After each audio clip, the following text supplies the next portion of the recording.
The concern is rooted in the fact that there are a lot of murmurings of consensus between the African National Congress and the DA about an agreement on a budget that is going to cut spending on healthcare, infrastructure, and education. So basically an implementation of austerity. Now, that is not a pro-poor alternative to the VAT increases. It's something that we must all oppose. And any calls for us to take a tough decision that is going to disproportionately affect the poor is unfair when there are other revenue generation mechanisms that can be pursued. And one would wonder what happened to the alternative revenue generation mechanisms that were proposed by organizations such as BOSA or Rise Mzansi or Action SA, who claimed they had politically convinced the Minister of Finance that there don't need to be an increase in VAT because there are these alternatives, but those alternatives are nowhere to be seen today. Are they dishonest negotiators and partners in all of this, do you think? I think there's a lot of dishonesty occurring by those who claimed to have convinced the Minister of Alternative Revenue Generation Mechanisms and the Minister himself, because he speaks as if he's got some authority to dictate what must happen in terms of revenue generation or cutting of spending. Because I saw him speaking at some other platform of the media a couple of weeks ago saying that he's not going to consider an increase in corporate income tax. He's not going to consider a once-off wealth tax of apartheid trust which generated wealth in an unequal society. But those are not his decisions to make.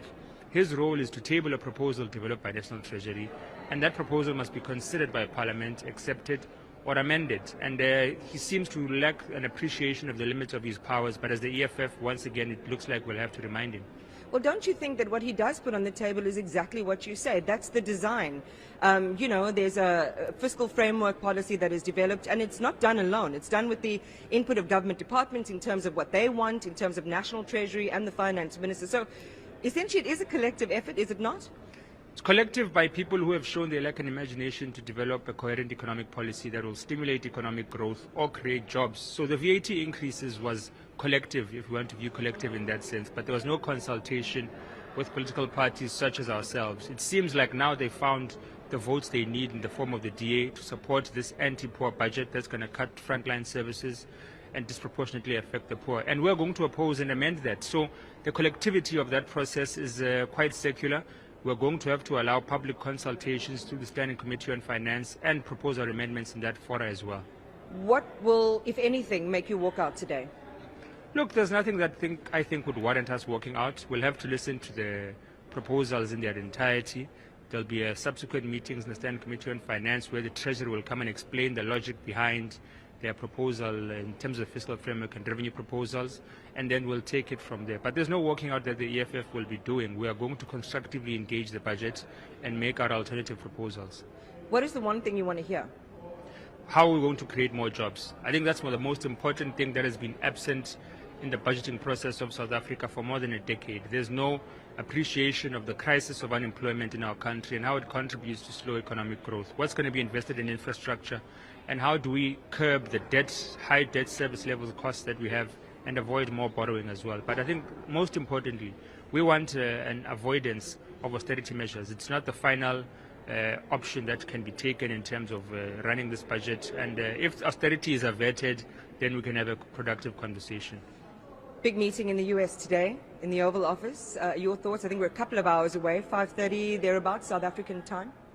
Look, we think it's a misprioritization by Cyril Ramaphosa. He should be here to listen to the third iteration of the budget. He's chosen to go and explain himself to Donald Trump, reasons only known to him, because it's clear that their framing of that meeting as one to mend diplomatic, economic and trade relations is a narrative building by him. It was clear when Donald Trump said that they must come and explain themselves about a non-existent white genocide.